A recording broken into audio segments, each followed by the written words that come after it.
UFO Abduction Research Gone Sideways by Charles Lear. In 2010, an article by Jeremy Vaeni, headlined The Incredible Visitations of Emma Woods, appeared in the November issue of UFO magazine that caused people in the UFO community to take a hard look at the methods and conclusions of the two most prominent people in alien abduction research. Emma Woods was the pseudonym of a woman who lived in England, and she was one of David Jacobs's research subjects. She had posted some tapes of her hypnosis sessions with him that contained some details that Jacobs probably would have preferred had not been made public. Woods provided more details in an interview she gave on March 29, 2010, on the Paratopia podcast hosted by Vaeni and Jeff Ritzmann, which appear in the UFO magazine article. The article prompted Bud Hopkins' wife, Carol Rainey, to write an article of her own, headlined The Priests of High Strangeness, published in 2011 in Volume 1, Number 1 of Paratopia magazine, detailing some of Hopkins' methods with his subjects as well. According to Vaeni, Woods underwent psychotherapy as an adult for a variety of normal reasons. She explained on the podcast that she'd had experiences throughout her life that she classified as anomalous, including being visited by a tall, cloaked humanoid who gave her a key and told her telepathically that at some point in her life she'd need to use it. According to her, the need never arose.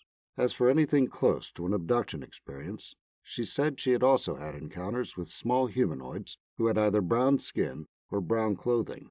According to Vaeni, it took Woods several years to build up enough trust in her therapist to share these experiences with him.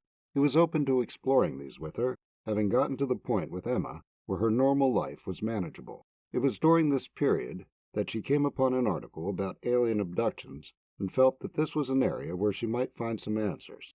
Vaeni describes her applying her meticulous attention to detail and naturally analytical mind to herself and becoming an alien abduction researcher with herself as the subject. In 2002, Woods' therapist retired, and Woods had him give her a written evaluation.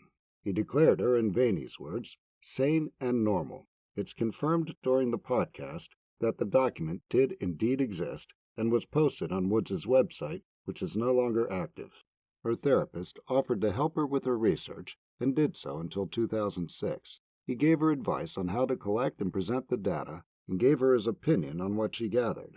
They were careful to only discuss her research, avoided extra socializing, and he gave her no therapy.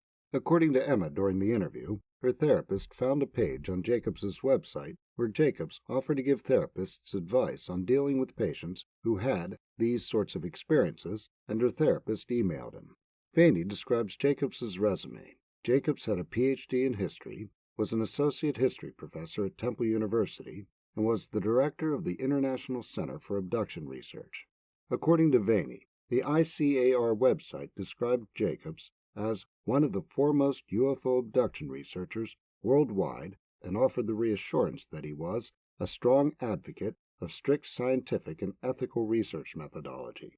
With her therapist's recommendation, Woods called Jacobs in September 2002 and left him a voicemail message. She asked him to send her therapist a copy of his therapy guidelines and recommend any researchers in England.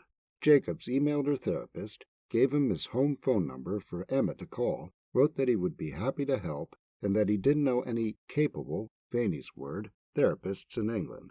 According to Vaeni, Woods and Jacobs developed a dialogue that went into late 2004. He promised her anonymity, and she sent him parts of her research. In 2004, she sent him a videotape she'd made of herself sleeping that showed her writing notes on 3 occasions, which she didn't remember doing. This seemed to be evidence of a sleep disorder, and Vaeni describes Woods waking up while walking to the front door and that her ex-husband would tease her at night when she did things like that in her sleep. According to Vaeni, Jacobs made no comment about the tape or her possible disorder. In December 2004, Jacobs offered to conduct hypnosis sessions over the phone. Jacobs had her sign a Temple University research consent form and a research agreement. According to Vaeni, the consent form stated that every effort would be made to guarantee her anonymity, and the agreement had the stipulation that she would not play any tape recordings of the hypnosis sessions without Jacobs's consent. There was also a disclaimer Woods was to understand that Jacobs was not a professional hypnotist or therapist, that Jacobs has told her that, in Vaney's words, serious psychological problems could arise as a result of memory collection, and that she released him from all liability. Vaney describes another subject of Jacobs, referred to as Elizabeth Smith. He describes her case, which involved an affair. She was married to a man who didn't like her leaving the house for extended periods of time, with an alien-human hybrid named Jay who lived up the block. She believed it was her job to help him blend in. According to Vaney, Jay became an ally of Jacobs during the breakdown of alien-human relationships that coincided with the arrival of another woman, Emma Woods. Elizabeth was Jacobs's webmaster. Woods says during her interview that in 2005, Jacobs told her that Elizabeth offered to communicate with Woods by email as a buddy. Woods said she resisted, not wanting to taint her memories with those of another subject, but Elizabeth and Jacobs pressured her, and she eventually caved in. She and Elizabeth started to share the stressful experiences they'd had during their past sessions with Jacobs, and Woods said she came to consider Elizabeth a friend. According to Vaney, Elizabeth offered to transcribe the tapes from Woods' hypnosis sessions and was given about half of them, amounting to over 100 hours. As far as Woods knew, Elizabeth hadn't transcribed any of them. Vaney describes Woods' memories of her anomalous experiences transforming, while under the tutelage of Jacobs, into a narrative involving definite abductions by hybrid pod people who were infiltrating this planet as part of a subtle takeover. This is a repeated theme throughout Jacobs's books. According to Vaney, Woods wasn't sure just when she crossed the line between fantasy and reality, but believed that Jacobs talking about other subjects' abduction stories while she was under hypnosis is the reason her trance testimony produced false memories of malevolent aliens abducting her, raping her, and threatening to kill her.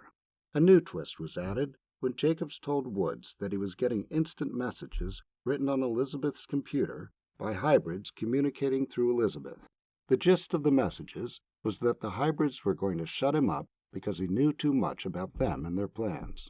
According to Vaney, while Woods was regressed during her 11th session on October 2, 2005, Jacobs told Woods, "They put in Elizabeth's mind that I would be harmed, and that I would be, in fact, killed, and that they would just go ahead and kill me in some way, or have me kill myself." This resulted in Jacobs using what he called tactics, which included lying to Woods in normal conversation and during hypnosis sessions to throw the aliens off the track.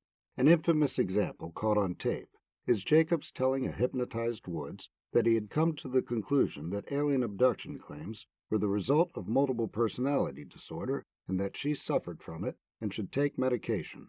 He can be heard saying, "And my professional diagnosis, therefore, is multiple personality disorder. I am studying it. I am writing a book about it. That is my next book. I feel that the whole sort of alien business is all a matter of multiple personality disorder."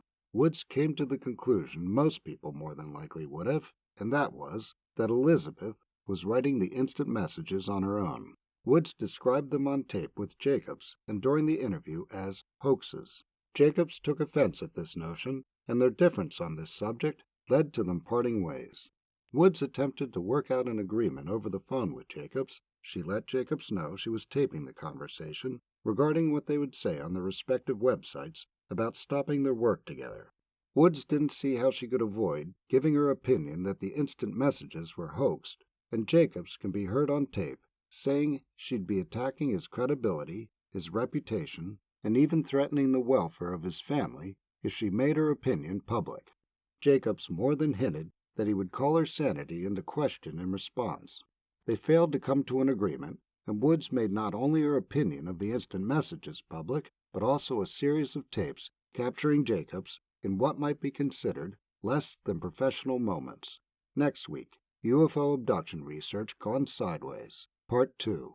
Charles Lear is the author of The Flying Saucer Investigators, available at Amazon.